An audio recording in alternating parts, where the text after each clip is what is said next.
Bonjour, je fais cette vidéo pour vous montrer une amélioration aux modifications moteurs sur la CNC 3018, dans mon cas, mais tout à fait applicable sur la CNC 1610.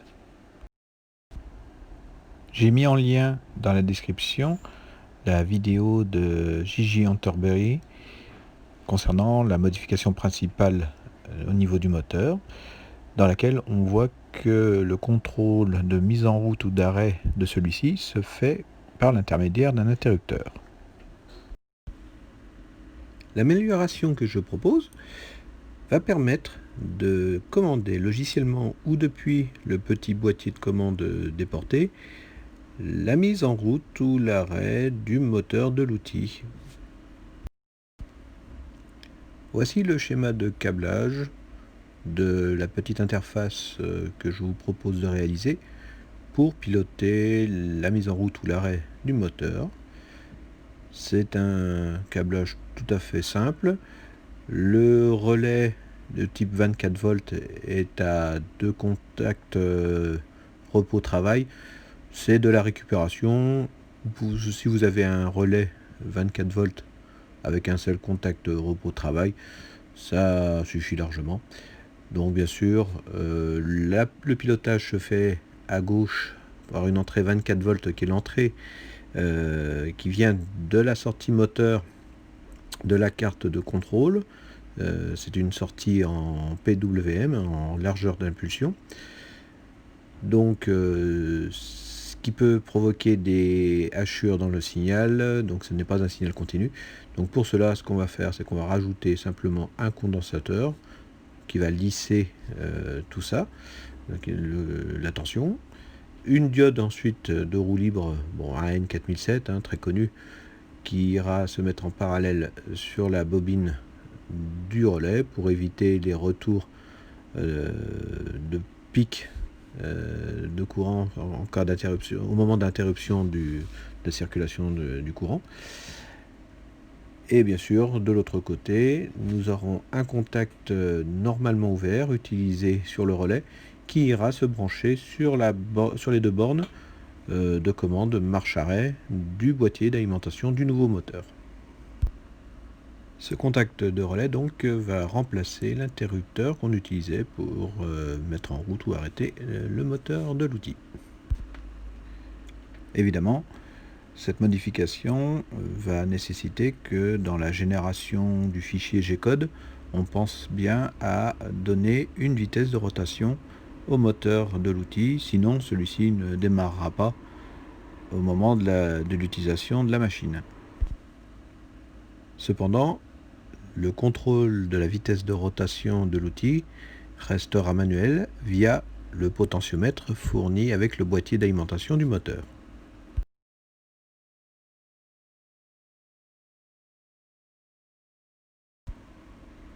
Donc voici un petit boîtier réalisé en impression 3D avec une fixation avec des vis à tête fraisée, rondelles à ailettes et écrou pour maintenir la fixation. J'ai réussi à les installer sans démonter le boîtier, c'est un petit peu acrobatique mais au moins ça maintient la garantie. Et ensuite je glisse à l'intérieur le PCB que j'ai réalisé avec mon relais dessus.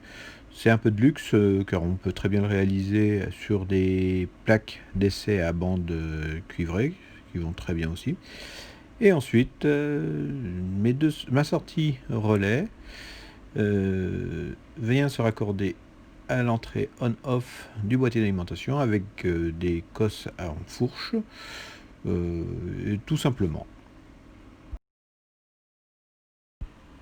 Donc voici le boîtier monté sur le châssis de la CNC avec la petite interface sur le côté avec un petit capot que j'ai rajouté dessus. On voit les câbles de sortie du relais connectés complètement à gauche.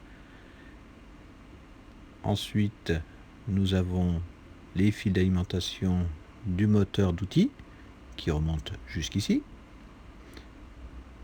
Et maintenant, nous avons le pilotage du moteur en passant par la sortie PWM sur la carte contrôleur que l'on fait venir jusqu'à l'autre extrémité de l'interface. Et c'est l'entrée donc qui pilote le relais, tout simplement. Maintenant, on se retrouve avec un interrupteur qui n'est plus utilisé.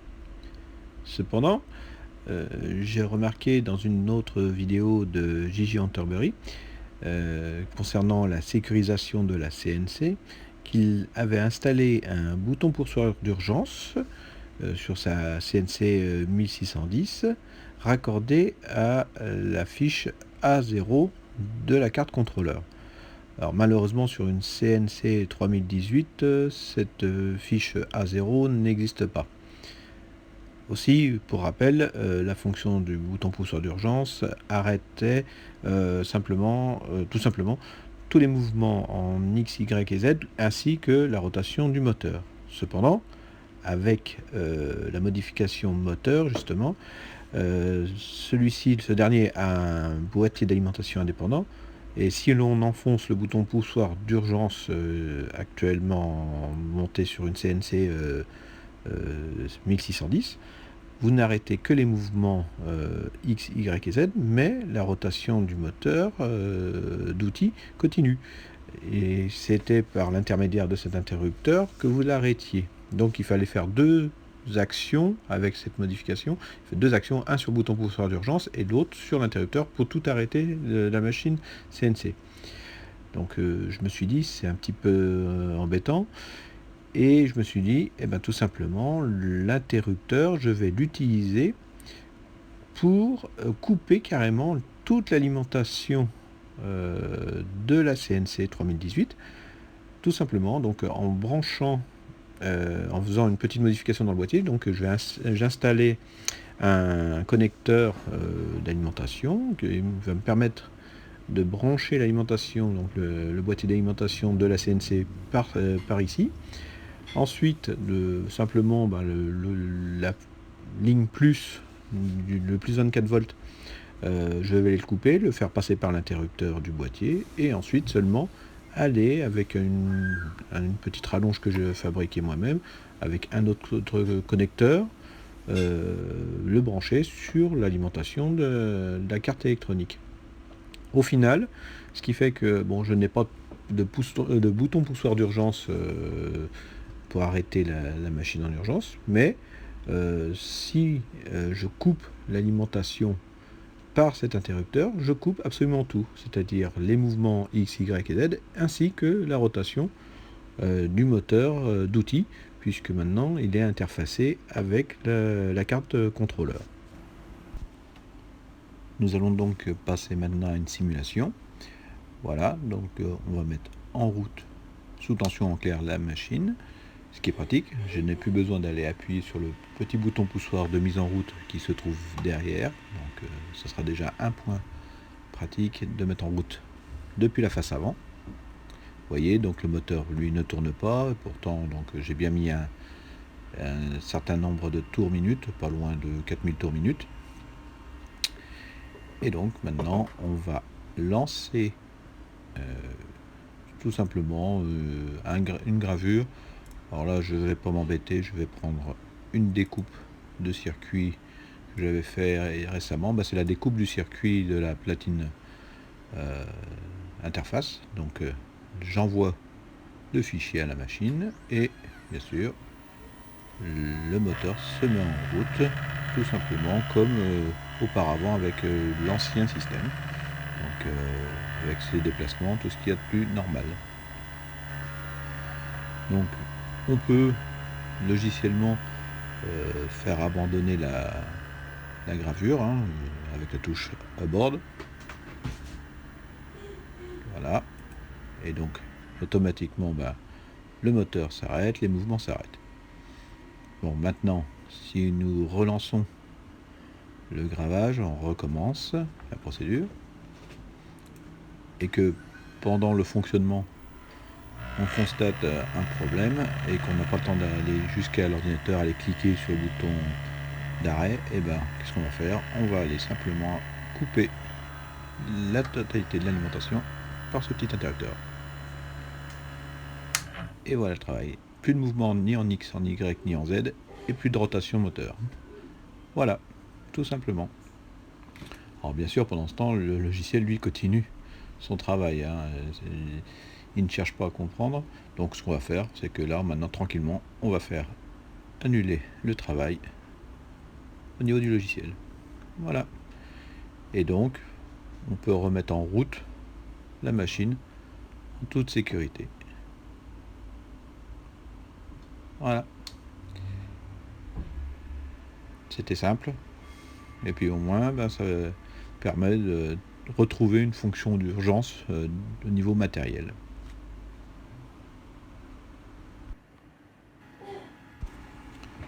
Bon, un dernier point, j'ai rajouté la ligne de terre, donc j'ai pris un câble d'alimentation à 3 fils, dont une terre, et par l'intermédiaire de la vis de fixation, je mets le boîtier d'alimentation du moteur à la terre. Autre petit problème, c'est au niveau de la hauteur restant entre le boîtier d'alimentation et le plateau de travail. Vous remarquez qu'il ne reste pas grand chose, à peine 1 centimètre au-dessus. Donc si on a une pièce un peu longue et un peu épaisse, on aura du mal à travailler à ce niveau-là. Donc je réfléchis, voir peut-être à rehausser le boîtier d'alimentation, mettre un peu plus haut, ou à le fixer à l'horizontale. À voir. Je vous remercie d'avoir regardé cette vidéo jusqu'au bout. C'est une grande première pour moi, c'est ma première grande vidéo, on va dire entre guillemets, de présentation sur YouTube. Je ne sais pas si j'en ferai beaucoup d'autres, mais voilà, ça me permettait de présenter un tout petit projet d'amélioration sur une machine que beaucoup de bricoleurs ont de plus en plus maintenant. Allez, si ça vous a plu, un petit pouce bleu, ça fera plaisir. Et je vous dis à une prochaine.